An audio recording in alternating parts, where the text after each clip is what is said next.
Imhotep, apprendre son histoire est un acte de résistance. Je vais vous dire en quelques mots ce qu'est un historien. Il étudie, il analyse le passé par l'intermédiaire d'une méthode scientifique qui est éprouvée. Il faut distinguer, par contre, je veux le préciser tout de suite, les autodidactes qui iront chercher des sources tout en essayant de maintenir une rigueur scientifique en s'appuyant sur des ouvrages de référence ou des historiens de référence et en construisant quelque part un raisonnement. Il faut préciser qu'un historien est d'abord reconnu par ses pairs, ce n'est pas un titre professionnel, ce n'est pas un diplôme. Après des études d'histoire, quel que soit le pays où vous vous trouvez, et un cursus universitaire, vous allez arriver à Bac plus 5, l'équivalent aujourd'hui de Master 1, Master 2, et après avoir un DEA.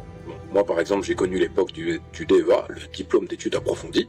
Donc, c'est par vos productions ou vos travaux que vous allez pouvoir avoir, entre guillemets, le statut d'historien. À ne pas confondre avec un enseignant d'histoire, quel que soit le niveau. Donc, ceux qui utilisent Internet, ChatGPT, ça ne fera pas de vous des historiens du point de vue académique.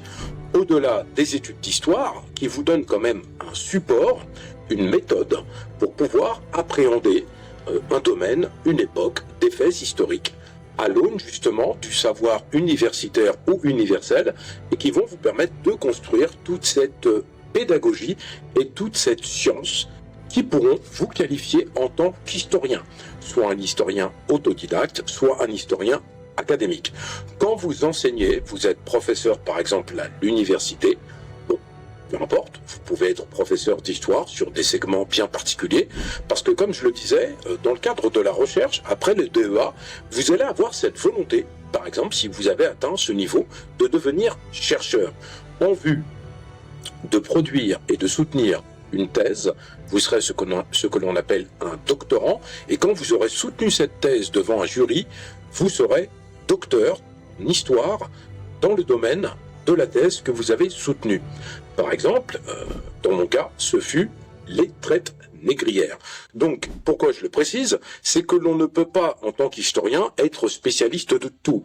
En parallèle, on peut enseigner l'histoire à des niveaux différents selon le concours et le pays où on se trouve. Si par exemple on est en France, on va passer le CAPES pour enseigner dans des collèges, même des lycées. On va passer le concours de professeur des écoles pour enseigner dans une école primaire. Là, ce sera multidisciplinaire.